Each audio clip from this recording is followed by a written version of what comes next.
자, 오늘 다 같이 읽으실 성경 말씀은 사도행전 1장 8절입니다.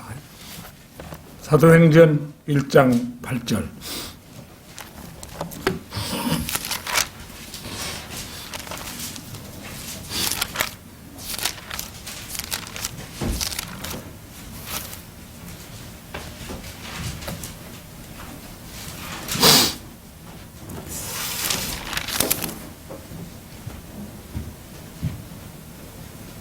널리 알려진 유명한 말씀인데요. 사도행전 1장 8절. 주님께서 지상 생활을 끝내고 이제 하늘로 가시면서 우리에게 마지막으로 당부하신 말씀이죠. 자, 다 찾으신 줄 알고 받들어 읽겠습니다. 그러나 성령께서 너희에게 임하시면 너희가 능력을 받으리니 그러면 예루살렘과 온 유대와 사마리아와 땅끝까지 이르러 내게 증인이 되리라고 하시니라. 자, 오늘은 그 본문 말씀에 나타나 있는 그대로 땅끝까지 이르러 내게 증인이 되리라. 땅끝까지 이르러 내게 증인이 되리라. 오늘 드릴 말씀에 그 부제를 붙인다면은 중국 선교의 선구자 허드슨 테일러 이런 부제를 붙일 수 있으리라고 생각합니다. 오늘 본문 말씀은 주님께서 부활하신 후에 40일 동안 계시던 이 지상을 떠나 셋째 하늘로 승천하시기 직전에 하신 예언과 당부를 겸하여 하신 말씀입니다. 그런 의미에서 이 말씀은 그 당대 주님 곁에 있었던 사람들 뿐만 아니라 교회 시대에 하나님의 말씀을 읽고 믿는 모든 사람들을 향해 우리 주님께서 당부하신 말씀이라고도 할 수가 있겠습니다. 예루살렘과 온 유대와 사마리아와 땅끝까지 이런 대목은 점진적 확대의 좋은 본보기입니다. 복음은 먼저 예루살렘과 유대에 전파되고 이어서 사마리아로 확산되며 급기야 사도 바울에 의해서 유럽 전역으로 퍼져나간 사실은 우리가 주제하고 있는 바 그대로입니다. 바울은 소아시아를 거쳐 마케도니아로 가고 그리스를 거쳐 로마에까지 이르는 것을 우리는 성경을 통해서 확인할 수 있고 로마서 15장에 언급된 스페인에까지 갔을 것으로 성경에는 기록이 안 됐습니다만은 스페인까지 사도 바울이 갔을 것으로 추정되며 심지어 어떤 사람들은 영국에 그 교회 건물이 바울이 붙은 그런 건물이 있는가 봐요. 그걸 증거로 영국에까지도 바울이 갔었다는 주장을 하기도 합니다. 아무튼 유럽에 먼저 복음이 확산된 것은 사도행전 16장 6절 말씀 그대로 하나님의 뜻이었고 유럽에서 다시 1620년 영국 뉴잉글랜드 최초의 이민인 청교도, 이때 이 청교도가 한 102명 정도였는데요. 선박도 그리 크지 않았습니다. 무게 180톤, 길이 27.5m, 돛 3개를 가진 배로 원래는 포도주를 운반하던 상선이었다고 합니다. 이걸 타고 102명이 신앙의 자유를 찾아서 이 배의 이름이 메이플라워 호였는데요. 그 북아메리카로 건너간 것을 시작으로 해서 현재 미국 신앙의 조상들이 속속 이주함으로 해서 오늘의 미국이 이루어졌음은 누구나 아는 사실입니다. 그런데 이와는 별도로 킹 제임스 성경의 본고장 영국에서 당시 해가 지지 않던 세계 최강국 영국을 배경으로 우리가 지난 주일 설교에서 살펴본 대로 윌리엄 캐리, 또 그 윌리엄 캐리의 인도 사역, 이번 시간에 살펴본 허드슨 테일러의 중국 사역, 이 이제 선교사들을 차례로 한번 살펴볼 작정인데요. 다음 주일에는 데이비드 리빙스턴, 그 아프리카 사역을 주도한 그 리빙스턴에 대해서 살펴보려고 합니다. 그러니까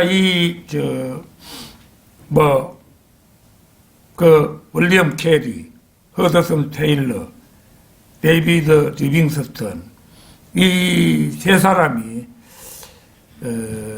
땅끝까지 이르러 주님의 정인이 되고자 하는, 자원하는 대표적인 그런 사람들이었다고 할 수가 있습니다. 그러나 성령께서 너희에게 임하시면 너희가 능력을 받으리니 그러면 예루살렘과 온 유대와 사마리아와 땅끝까지 이르러 내게 정인이 되리라고 하시니라. 이 말씀은 전능하신 하나님이신 예수님께서 이 지상을 떠나시면서 최종적으로 우리 그리스도인들에게 당부하신 말씀입니다. 교회시대 2000년간 그리스도인들은 그 누구를 막론하고 이 말씀을 염두에 두지 않은 사람은 없습니다. 이미 교회시대는 때가 많이 지나 대환란이 시시각각 다가오는 시대에 다다라 있고, 뜻있는 성도들은 그 누구를 막론하고 휴거를 고대하는 마지막 시점이 그리 멀지 않았다는 사실을 그 마음속에 늘 떠올리는 것이 어제 오늘의 일이 아닙니다. 오늘 저는 허드슨 테일러의 한평생을 살펴봄으로써 주님께서 공중에 오셔서 우리들의 이름을 불러올리실 그날, 그 시각까지 매일매일 그분의 정인이 되어야 할 우리들의 자세를 가다듬는 계기로 삼고자 이 설교를 준비했습니다. 땅끝까지 이르러 내게 정인이 되리라. 첫째는 허드슨 테일러가 어떻게 중국 선교를 결심하고 그 준비는 어떻게 했는지부터 살펴보겠습니다. 윌리엄 캐리는 1700년대였습니다만은 이 허드슨 테일러는 1832년 영국 요크셔 반절리에서 태어난 그런 사람입니다. 아버지, 어머니, 누나인 그 아멜리아 모두 신실한 크리스천이었던 가정에서 자라났습니다. 1849년 테일러가 17세 되었을 무렵 전도 소책자를 읽던 중에 염소와 송아지의 피로 아니하고 오직 자기 피로 한번 성소에 들어가셔서 우리를 위하여 영원한 구속을 이루셨느니라. 이 히브리서 9장 12절 말씀을 접하고 특히 우리를 위하여 영원한 구속을 이루셨느니라는 대목에 이 테일러는 감동을 받았습니다. 그리스도께서 영원한 구속을 이루셔서 모든 죄가 다 청산되었다면 내가 할 일이 무엇이겠는가?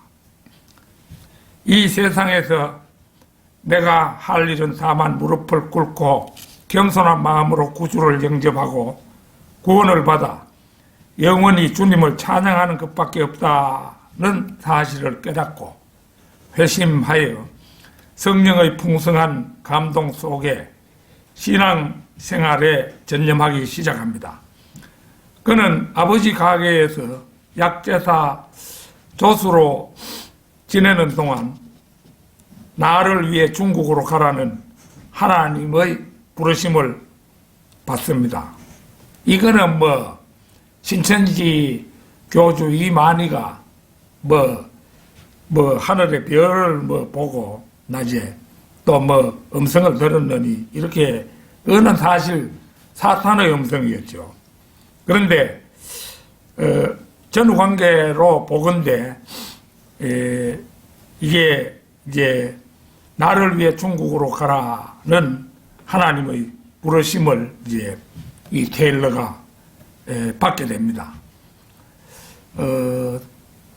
복음이 전파되는 그런 중요한 시기였기 때문에 하나님께서 환상이나 환청으로 능히 인도해 주실 수 있다고 저는 생각합니다.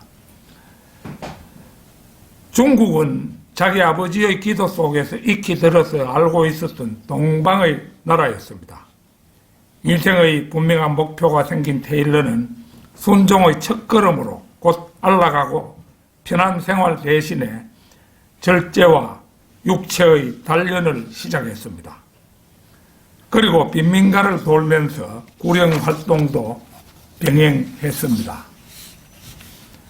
사도행전 9장 15절 한번 찾겠습니다. 사도행전 9장 15절.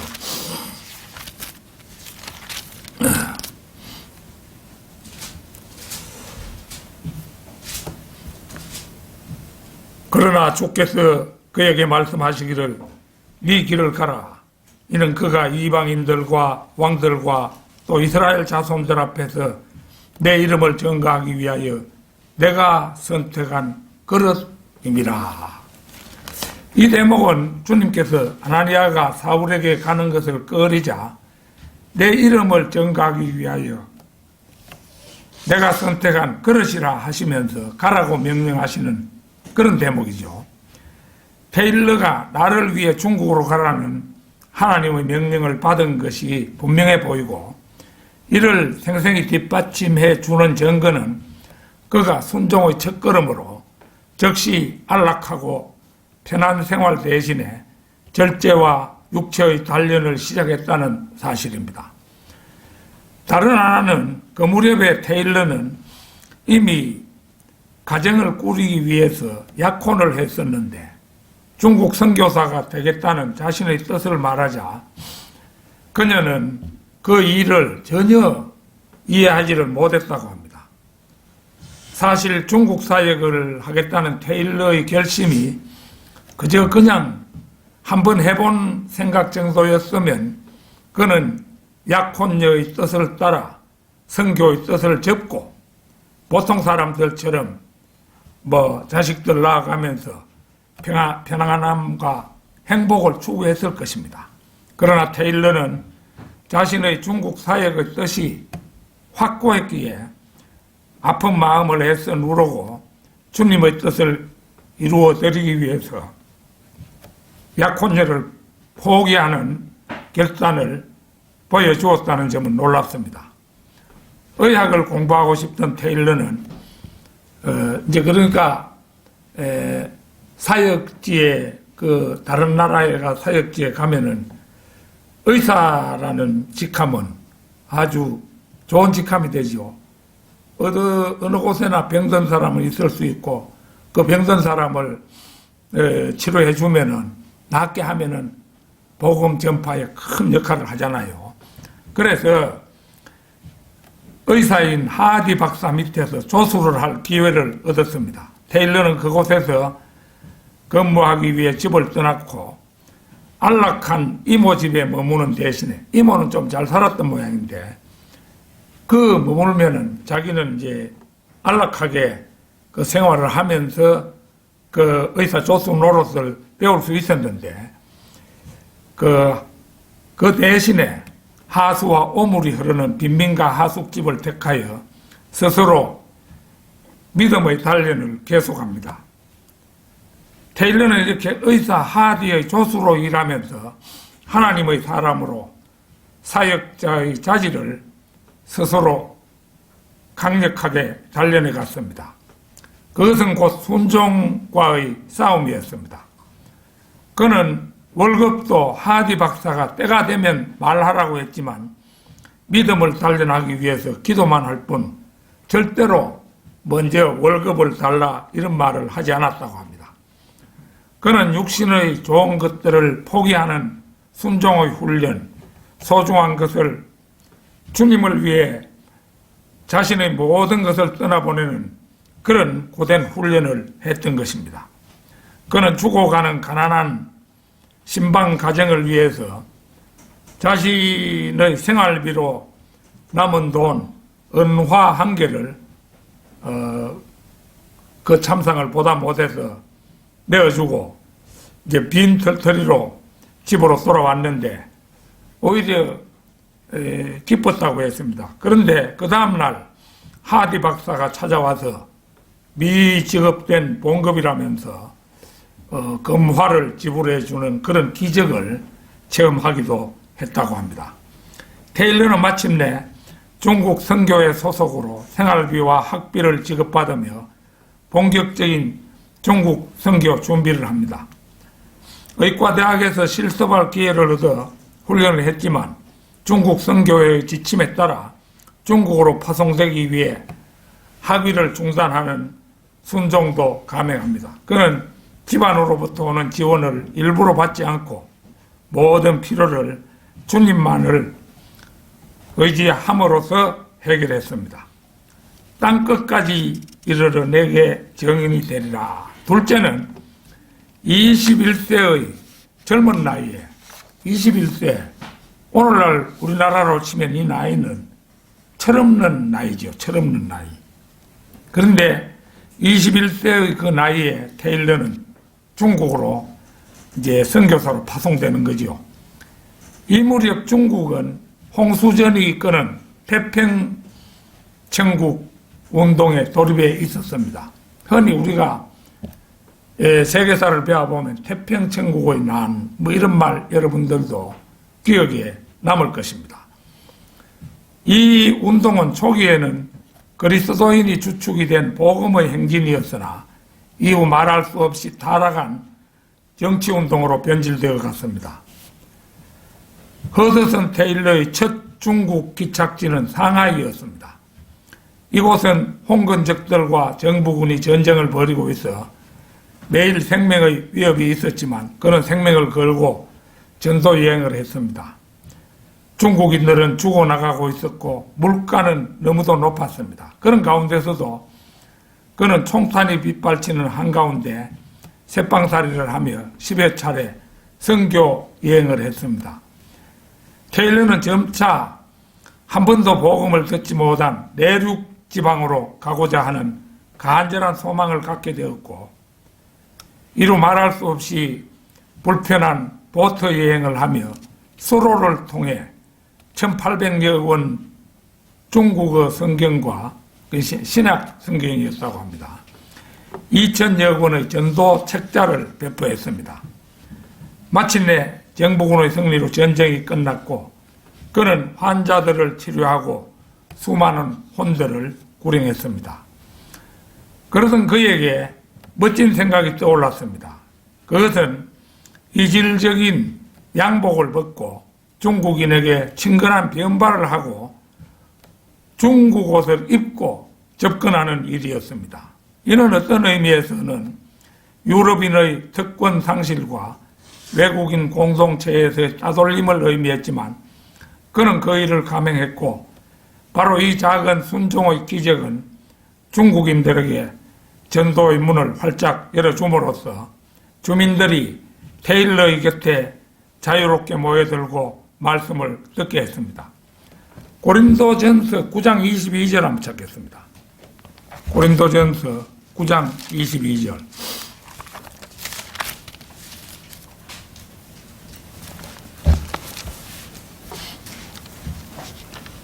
내가 약한 사람들에게 약한 사람같이 된 것은 약한 사람들을 얻고자 하며 내가 모든 사람에게 모든 것이 된 것은 어떻게 해서든지 몇 사람을 구원하고자 함이라.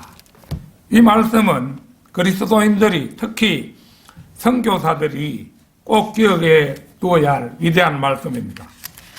유대인들 앞에서는 유대인처럼 어울리고 이방인들 속에서는 이방인들처럼 어울리며 신분을 가리지 않고 신축성을 발휘하여 종횡무진으로 활약하던 바울은 결코 약한 사람이 아니었습니다. 그렇지만 그는 약한 사람을 쏟고자 할 때는 서슴없이 약한 사람같이 처신하고 또 다른 경우의 사람들을 만날 때는 그들을 위하여 기꺼이 그 사람들 같이 되기를 주저하지 않았습니다.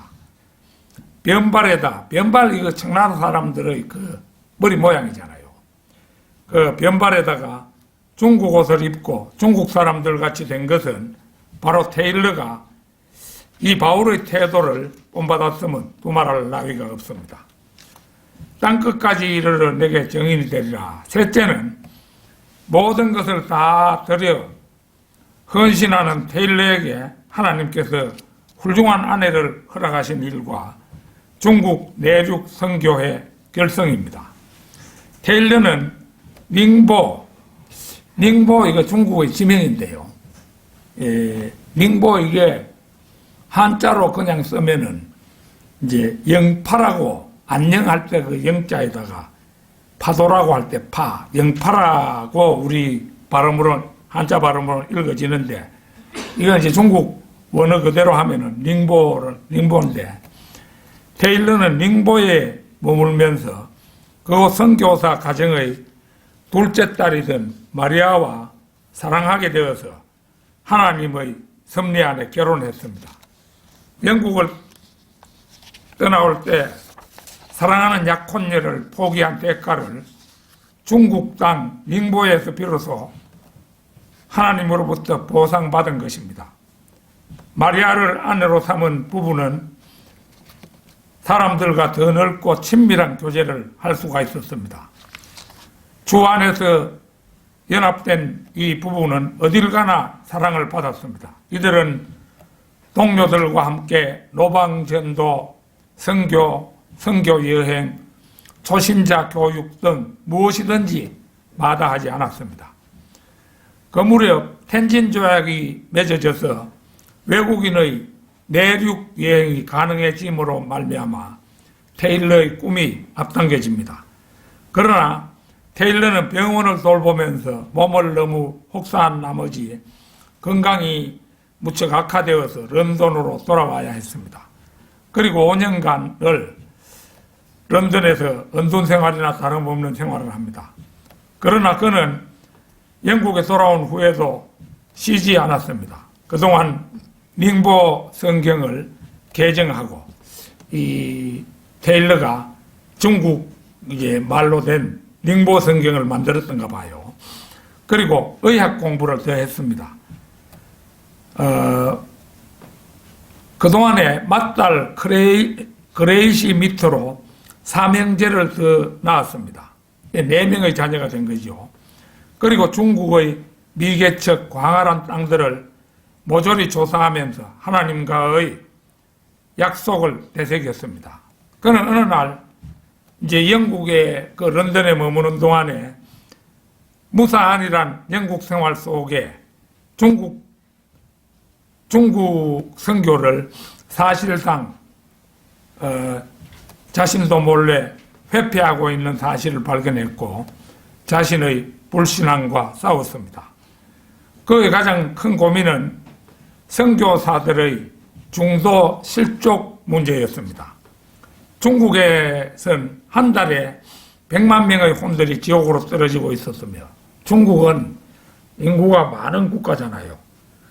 그러니까 그 당시만 해도 달마다 죽는 사람이 100만 명 정도 되었던가 봐요.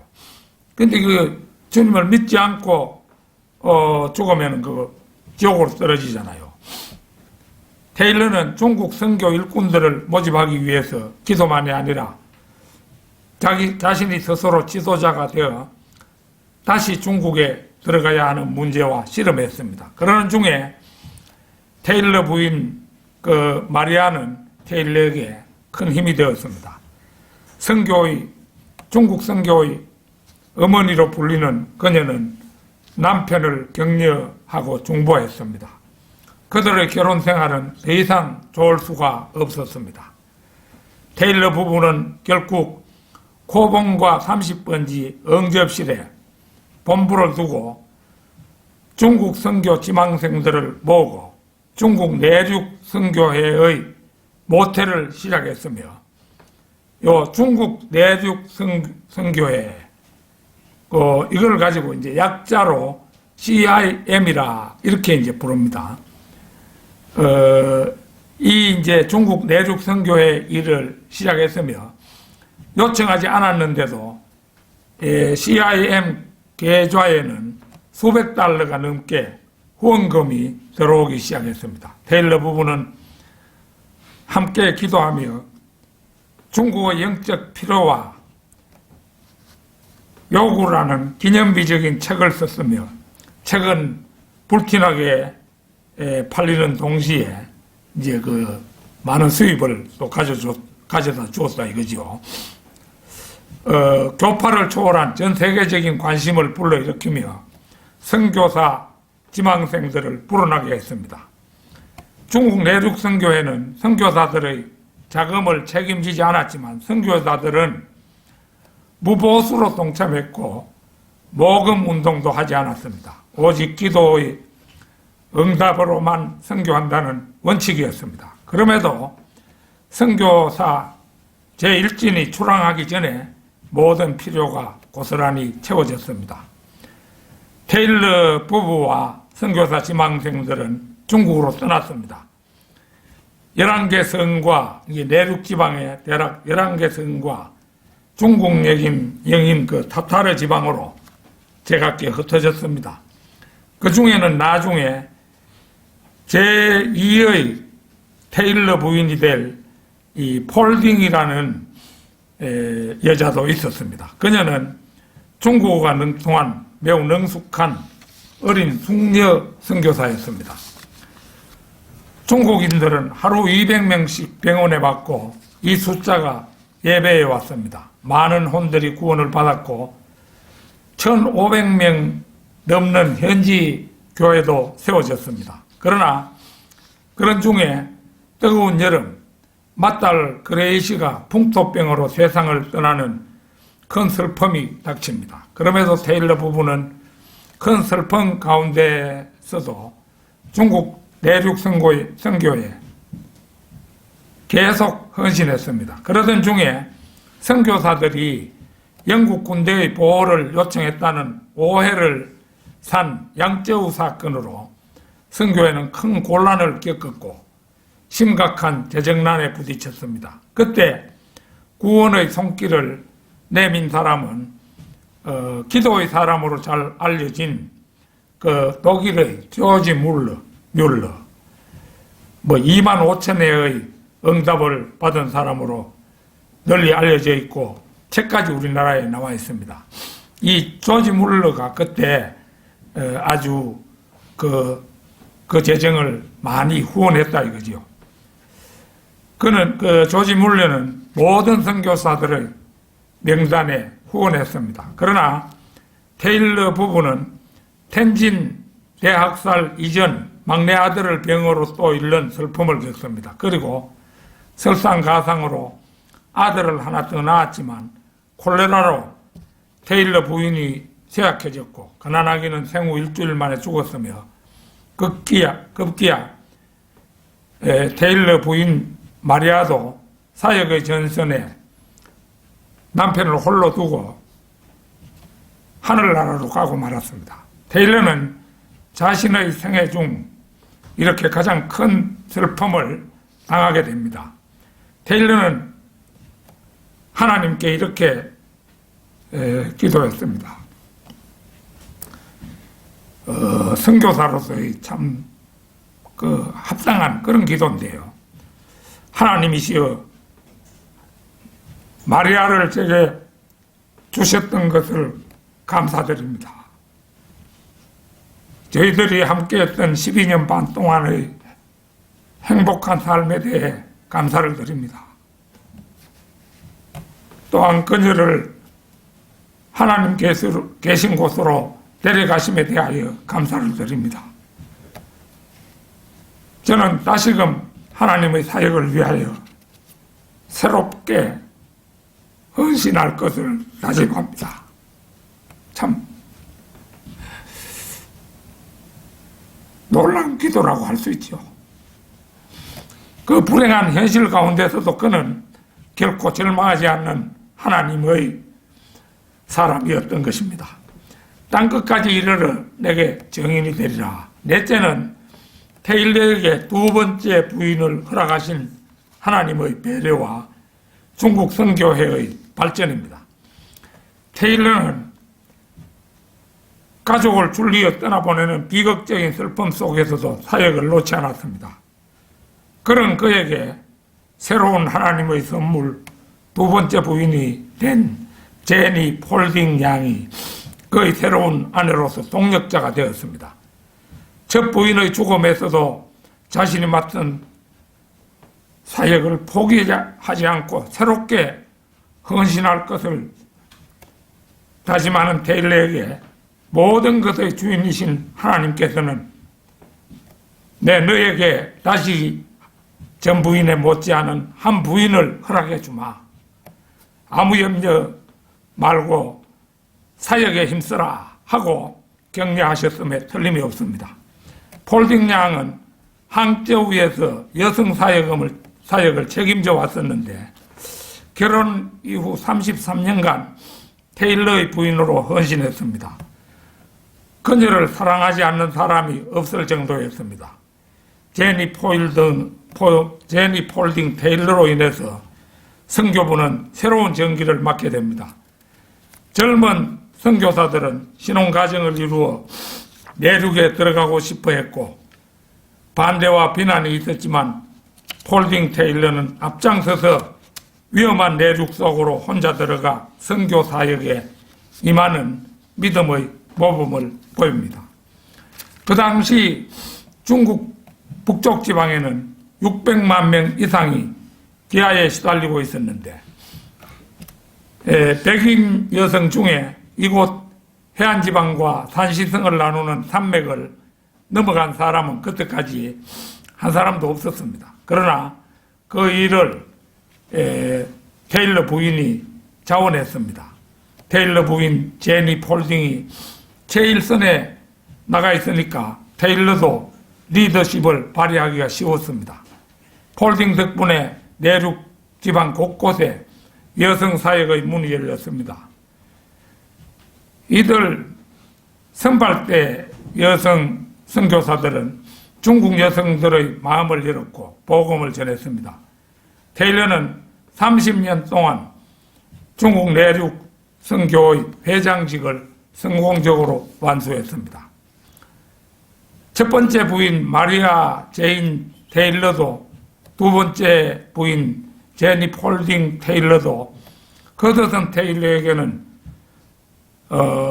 선물 같은 배우자였고 순종의 동력자들이었습니다. 특히 33년을 동력한 제니 폴딩 테일러는 공격적인 순종의 여성이었습니다. 그녀는 중국 내륙 선교에 여성 사역의 기초를 놓았으며 단지 리더십을 발휘한 것이 아니라 남편도 없이 몸소 앞장서서 험한 내륙으로 들어갔습니다.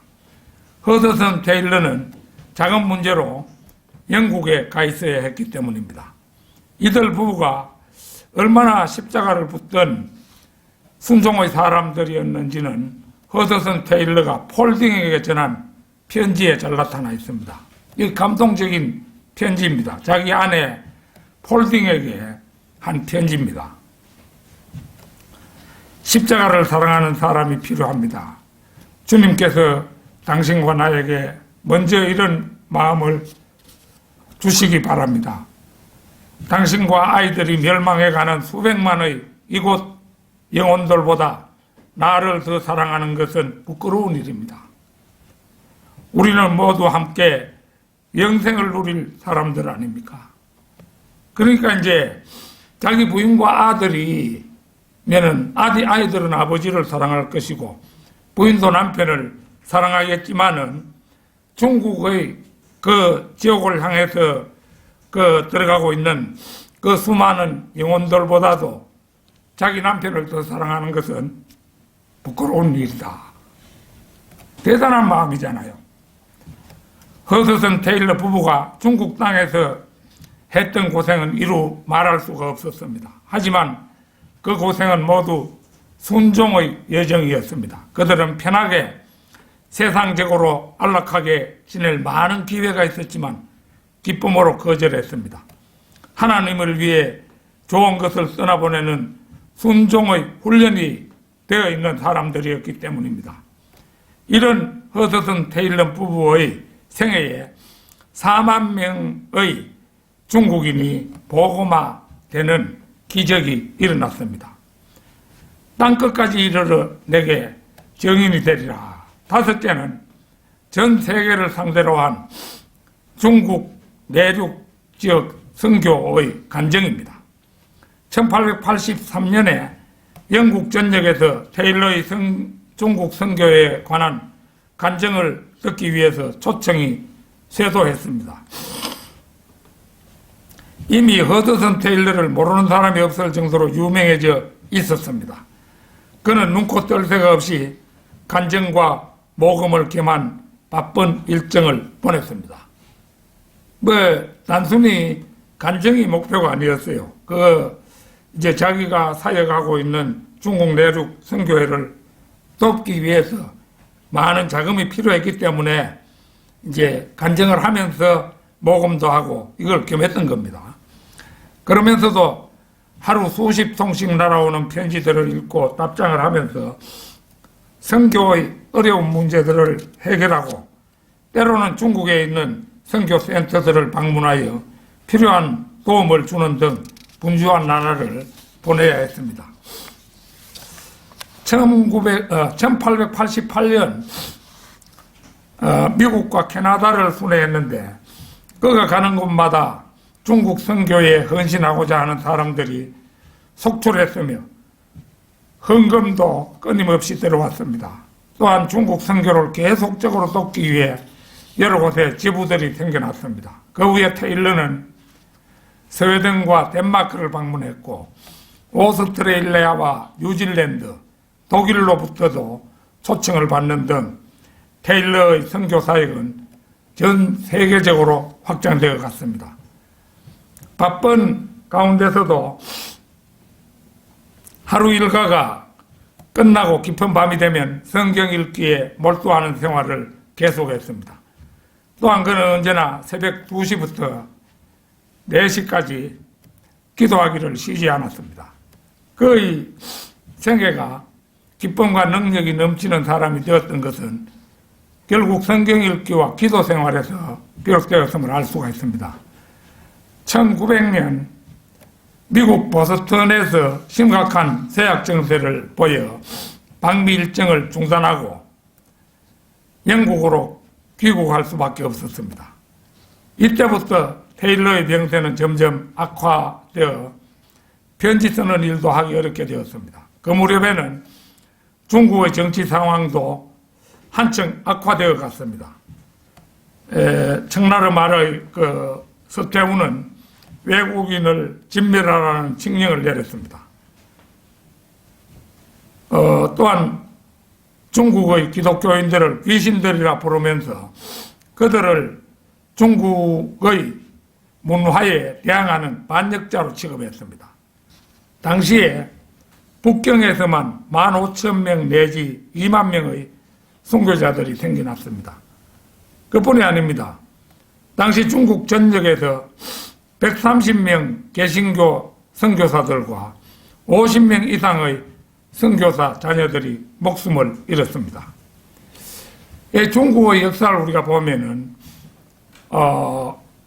이제 장개석의 국민당 정부가 손문의 뒤를 이어받았는데 그 공산당과 국공 내전이 일어나가지고 결국은 중국의 민주정부가 들어설 수 있는 찬스가 왔었는데 마오쩌둥이 그 국민당 정부를 이기는 사태가 일어났죠.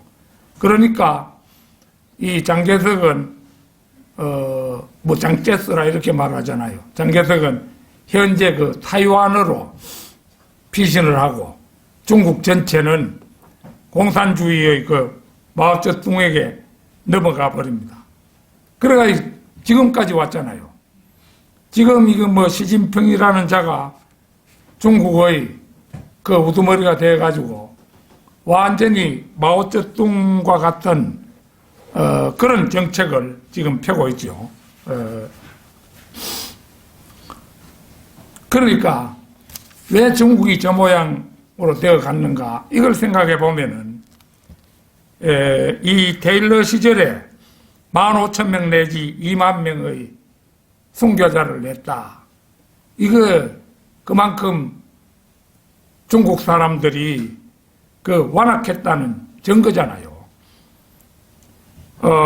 중국 전역에서 130명 개신교 선교사들과 50명 이상의 선교사 자녀들이 목숨을 잃고 또 중국 내륙 선교에도 58명의 선교사와 21명의 선교사 자녀들이 목숨을 잃었습니다. 그러니까 현재 이 중국에서 신앙생활을 한다는 것은 굉장히 어렵게 되어 있죠. 공산주의자들은 무신론자들이잖아요. 중국이 이렇게 된 것은 이들이 고분고분 받아들이지 않고 수많은 순교자를 낸 그 벌로 현재 중국이 저런 상황에 처해 있다. 우리가 그렇게 생각해 볼 수가 있는 것입니다. 그래서 그 당시 개신교 안에서 순교한 성도들의 총수는 거의 2,000명을 헤아렸습니다. 선교사들을 이제 선교사들이 그래 그 고난을 겪고 있을 때 이제 테일러는 그 병상에 있었는데 이제 편지로 상해에 남아있는 선교사들을 위로하며 아픔을 나누었습니다. 병상 생활을 하는 동안 테일러는 독서와 서신 연락, 성경 읽기, 기도 생활에 전념했습니다. 1901년 11월 테일러는 딕슨 호스트라는 그 보다 젊은 선교사인 호스트에게 중국 내륙 선교회의 총재직을 이제 완전히 넘겨주었습니다. 1905년 봄 73세가 된 테일러는 다시 건강이 좋아진 듯하여 11번째 중국 여행을 시도했습니다. 그해 4월 17일 아들과 며느리를 동반한 테일러는 상해에 닿았습니다. 그 당시 중국 내륙 선교사들은 800명을 넘고 있었습니다. 대단하죠. 선교사만 800명을 넘었다 이겁니다. 테일러가 선교지를 방문할 때면 곳곳에서 중국의 은인이라며 감사를 표했습니다. 이러한 환대 속에서 젊음을 중국 내륙 선교를 위해 온전히 헌신하였던 테일러는 6월 3일에 1905년 6월 3일에 일찍이 그가 평생을 바치기로 했던 중국 땅 호남성에서 평안히 눈을 감았다고 합니다. 결론적으로 허드슨 테일러는 중국 선교의 아버지라 할 만한 사람입니다. 그의 삶을 돌아보았습니다마는 도대체 한평생을 그가 자신을 돌보지 않고 불굴의 의지로 사역을 계속한 원동력이 무엇이었던가 하는 점입니다. 일찍이 허드슨 테일러는 그의 동료 선교사인 테즈 그라르에게 자신의 혼이 느끼는 기쁨과 평안을 다음과 같이 편지에 담아 전한 적이 있습니다. 일찍이 주님께서는 요한복음 7장 37절 38절에서 누구든지 목마르거든 내게로 와서 마시라.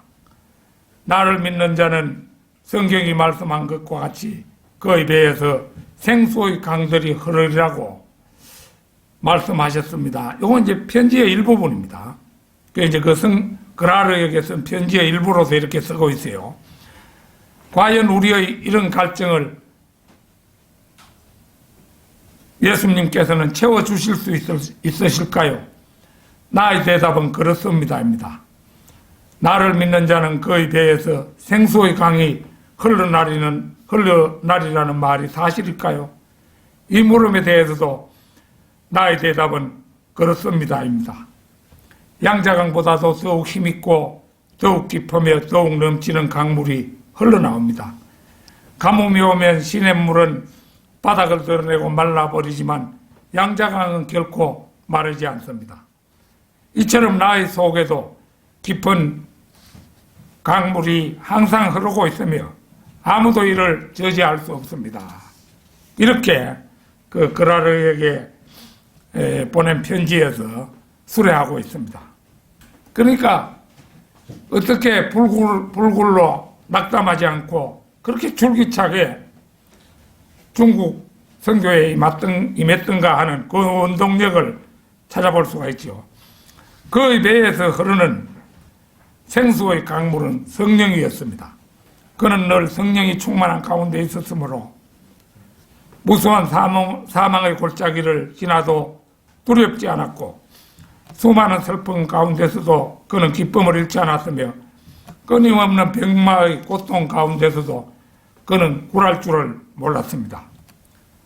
그는 매일 매시 자신 속에서 역사하는 성령의 인도하심 속에 살았던 것입니다. 성도 여러분, 전동차를 사람이 자신의 힘으로 밀고 간다면 얼마나 힘이 들겠습니까?